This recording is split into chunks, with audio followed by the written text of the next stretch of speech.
बिस्मिल्लाहिर्रहमानिर्रहीम। अस्सलाम वालेकुम my YouTuber family. I hope कि आप सब ठीक ठाक होंगे, खैरियत से होंगे। अल्हम्दुलिल्लाह मैं भी ठीक हूँ। और मैं आज आपके लिए स्नैक के तौर पे जो रेसिपी शेयर कर रही हूँ वो है ब्रेड पकोड़ा की रेसिपी। आप इसे टी टाइम में भी बना सकते हैं और बच्चों को लंच बॉक्स में देंगे तो बच्चे बहुत ज़्यादा शौक से खाएँगे। आपने वीडियो पूरी देखनी है एंड तक, बिना स्किप किए। कोई भी चीज़ आपने मिस नहीं करनी है ताकि आप भी ऐसी ज़बरदस्त से स्नैक घर में बना सकें। चैनल पे नए हैं तो चैनल को सब्सक्राइब कर दें, साथ ही बेल आइकन को भी प्रेस करें ताकि मेरी हर आने वाली वीडियो आप तक जल्द से जल्द पहुंच सके। तो हमने सबसे पहले एक बाउल लेना है और उसके अंदर हमने बेसन ले लिया है। और बेसन के बाद इसके अंदर हम डालेंगे अजवाइन, तकरीबन 1 चाय का चम्मच अजवाइन डाल दी है। और हल्दी डाल देंगे 1 चाय का चम्मच के करीब ही। और साथ ही इसके अंदर पिसी हुई लाल मिर्ची 1 चाय का चम्मच डाल देंगे। नमक डाल देंगे टेस्ट के हिसाब से। और इसके अंदर डालेंगे 1 खाने के चम्मच के करीब सरसों का तेल। और हरा धनिया की कुछ पत्तियां इसके अंदर डाल देंगे और इसको अच्छे से मिक्स करेंगे। और थोड़ा थोड़ा पानी करके इसको अच्छे से एक बैटर इसका तैयार कर लेंगे। इसका बैटर थोड़ा हमें लिक्विड फॉर्म में चाहिए, बहुत ज़्यादा गाढ़ा हमें नहीं चाहिए, लेकिन पहले हम स्टार्टिंग में इसको गाढ़ा ही फेंटेंगे। और आप चाहें तो बीटर की मदद से या स्पैचुला की मदद से या फोक की मदद से भी कर सकते हैं, पर मुझे हाथ से करना अच्छा लगता है तो मैं इसको हाथ से अच्छी तरीके से फेंट रही हूँ। और साथ ही इसके अंदर देखिए पानी डालते जा रही हूँ। और ये मैंने इस तरीके से करने के बाद इसके साइड वाइड सब साफ़ करके इसको मैं एक साइड में रख दूँगी। और अब हम चलते हैं स्टेप नंबर 2 की तरफ। तो ये ले लिए मैंने एक पैन और पैन के अंदर 2 खाने के चम्मच सरसों का तेल डाला है।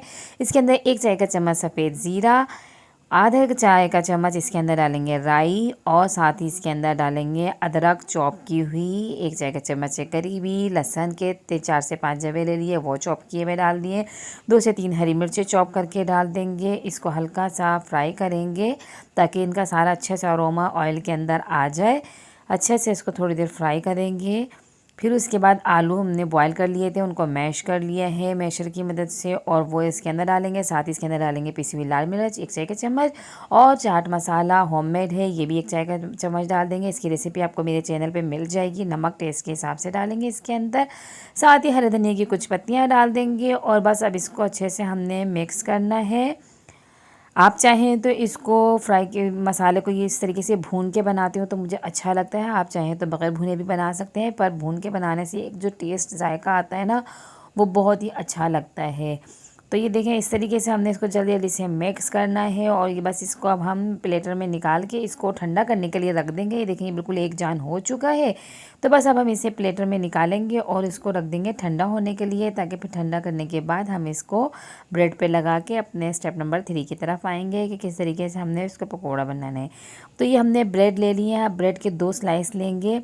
और इसके ऊपर ये मैंने हरी चटनी बनाई है और ये इसके अंदर हम लगाएंगे। नॉर्मल हरी चटनी है, इसके अंदर हरी मिर्चें, इमली का पल्प, हरा धनिया, ज़ीरा और नमक और लहसुन के जवे कुछ डाल के इसको मैंने अच्छे से पीस लिया था। तो ये इसके अंदर एक स्लाइस पे हमने हरी चटनी लगा दी है। और ये दूसरे स्लाइस पे हम लगाएंगे केचप। जो भी आप केचप यूज़ करते हो आप वो यूज़ करें इसके अंदर। और ये देखिए मैंने स्लाइस पे लगाया है। अब जो हमने ये मिक्सचर तैयार किया था, आलू का फिलिंग हमने जो तैयार की थी, ये इसके ऊपर अच्छे से फैलाएंगे चमचे की मदद से, स्पैचुला की मदद से अच्छी तरीके से इसके ऊपर पूरे पे फैला के दूसरे स्लाइस को हम इसके ऊपर रखेंगे और अच्छे से थोड़ा सा प्रेस करेंगे ताकि ये एक दूसरे से चिपक जाए अच्छी तरीके से। फिर इसके बाद नाइफ़ की मदद से इसको हमने इस तरीके से कट कर देना है। आप चाहें तो इसी तरीके से भी इसको बना सकते हैं, पर इस तरीके से आप शेप दे दें तो खाने में भी आसानी होती है और लुक भी अच्छा आ जाता है। तो इसी तरीके सारे मैंने तैयार कर लिए हैं, ये आप देख सकते हैं।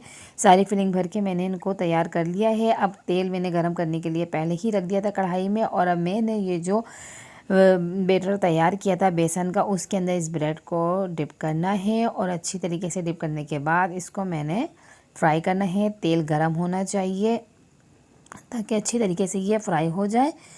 तो ये देखिए सारे इसी तरीके से हमने डिप करके इनको फ्राई करना है। बहुत ज़बरदस्त बनते हैं ये, जायका इतना अच्छा होता है इसका कि जब बच्चे बड़े सब खाएंगे ना तो बहुत ज़्यादा पसंद करेंगे। और टेस्ट में भी अच्छे होते हैं और टी टाइम में अच्छा स्नैक भी मिल जाएगा आपको। और स्नैक्स तो डिफरेंट डिफरेंट बनाते रहना चाहिए ताकि मुंह का जो टेस्ट है वो भी चेंज हो। अच्छे से इसके ऊपर जब तक कलर आ जाए अलट पलट के इसको हमने फ्राई करना है। तो कैसी लगी आपको ये मेरी वीडियो, आप मुझे कमेंट बॉक्स में बताएं। अपने फ्रेंड्स एंड फैमिलीज़ के साथ इस रेसिपी को शेयर करें।